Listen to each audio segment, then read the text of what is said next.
नांदेड़ में हाजी अब्दुल गफ्फार के मकान पर 100 से ज्यादा तबरुकात और मोई मुबारक अकीदत मंदों के दीदार के लिए पेश किए गए। इन तबरुकात के दीदार के लिए कसीर तादाद में लोग पहुंचे। इस मौके पर कांग्रेस लीडर वाजिद अंसारी ने अपना रद्द-ए-अमल जाहिर किया।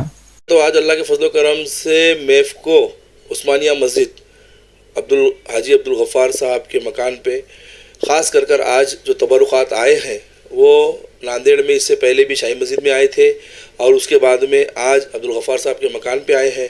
मैं उनका भी तहे दिल से शुक्रिया अदा करना चाहता हूँ कि उन्होंने मुए मुबारक के साथ में आप वसल्लम के 100 से ज़ायद तबरुकात को नांदेड़ में लेकर आए। लाने वालों का और पूरा इंतज़ाम करने वालों का मैं तहे दिल से शुक्रिया अदा करना चाहता हूँ, क्योंकि हमारे माओ बहनों को भी देखने का मौका मिला और हमारे भाइयों ने भी जो है तो उसकी ज़ियारत की। क्योंकि अभी तक के कैसा होता था कि हमको बाहर जाकर ही सभी ज़ियारत करनी पड़ती थी, चाहे हैदराबाद हो, बेंगलुरु हो, गुलबर्गा हो, लेकिन आज नांदेड़ में ऐसा मौका हुआ है। तो मैं उनके सभी घर वालों को दिल की गहराइयों से मुबारकबाद देता हूं कि एक अच्छा काम आपने किया। जितने भी इंतज़ामिया में थे उन सब का मैं इस्तकबाल करता हूं और ईद मिलादुन नबी की मुबारकबाद देता हूं।